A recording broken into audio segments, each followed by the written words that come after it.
Here's another reason the 80-20 diet rule is complete crap. Most people don't know what perfect health feels like. Most people don't understand what actually feeling good can feel like until they actually feel that way. I'll use myself as an example. I have moderate to severe ADHD. I didn't get diagnosed until I was in my mid-30s. The joke I make is that what I used to think were personality quirks, it turns out they're just symptoms. But here's where it really gets interesting. I would have a pretty good diet. I actually followed the 80-20 rule for most of my life. That's why I've always pretty much had a visible six-pack throughout my entire life. I didn't count calories, but for the most part, I had a whole foods diet with enough junk food, but not so much that I ever got overweight or anything like that. Even though I wasn't overweight and I didn't get obese, and even though my blood sugar was normal, when I have artificial colors, oh my God, my ADHD symptoms get terrible. And I don't even mean for the afternoon. I mean, I get literally intolerable to myself and to the people around me, sometimes for 2, 3, 4 days in a row. And so I might have like one piece of taffy. I have this particular candy that I like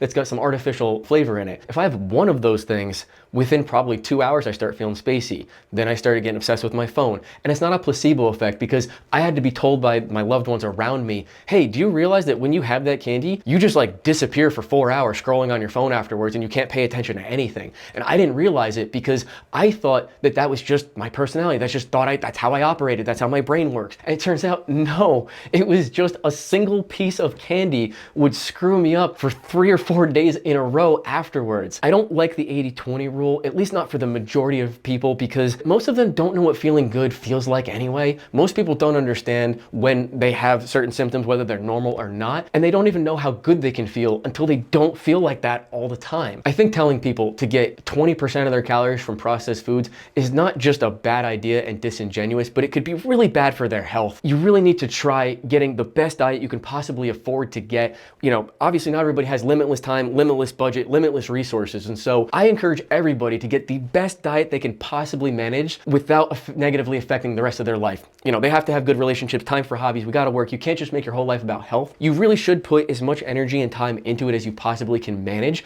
and maybe try to skip out on that processed foods, because that could be the reason that you feel like crap and you don't even realize.